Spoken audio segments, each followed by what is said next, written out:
নমস্কার। জানেন, একটা স্কুলে মৌখিক পরীক্ষা চলছে। তো শিক্ষক এলেন, এসেই শ্যামলকে বললেন, শ্যামল বলো তো, ধনী এবং গরিবের মধ্যে পার্থক্য কী?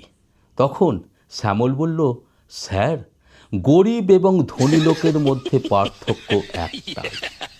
প্রতিদিন গরিব লোকেরা ছোটে পেটের ভাত জোগাড় করার জন্য। হ্যাঁ, প্রতিদিন গরিব লোকেরা ছোটে পেটের ভাত জোগাড় করার জন্য, আর প্রতিদিন ধনী লোকেরা ছোটে পেটের ভাত হজম করার জন্য।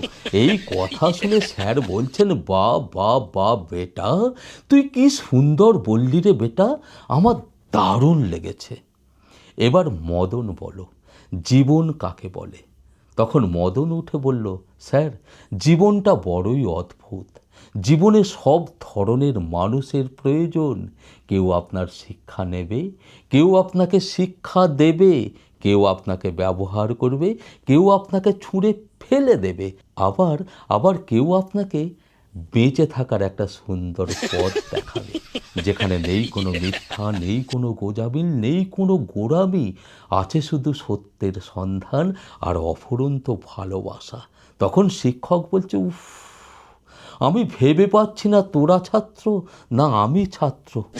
ও তোরা যা উত্তর দিচ্ছিস আমি ভেবে পাচ্ছি না। স্যার বললেন, এবার মধু বলো, প্রকৃত ভালোবাসা কাকে বলে?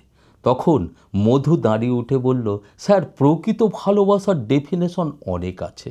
যেমন একটা ছেলের সাথে একটা মেয়ের হয় প্রকৃত ভালোবাসা, একটা মালিকের সাথে কর্মচারীর হয় প্রকৃত ভালোবাসা, আবার স্বামী স্ত্রীর মধ্যেও হয় প্রকৃত ভালোবাসা। তবে আমার মতে, যে বাড়িতে বা বাসায় ভালো ঘুম হয় তাকেই আমার মতে ভালোবাসা বলে।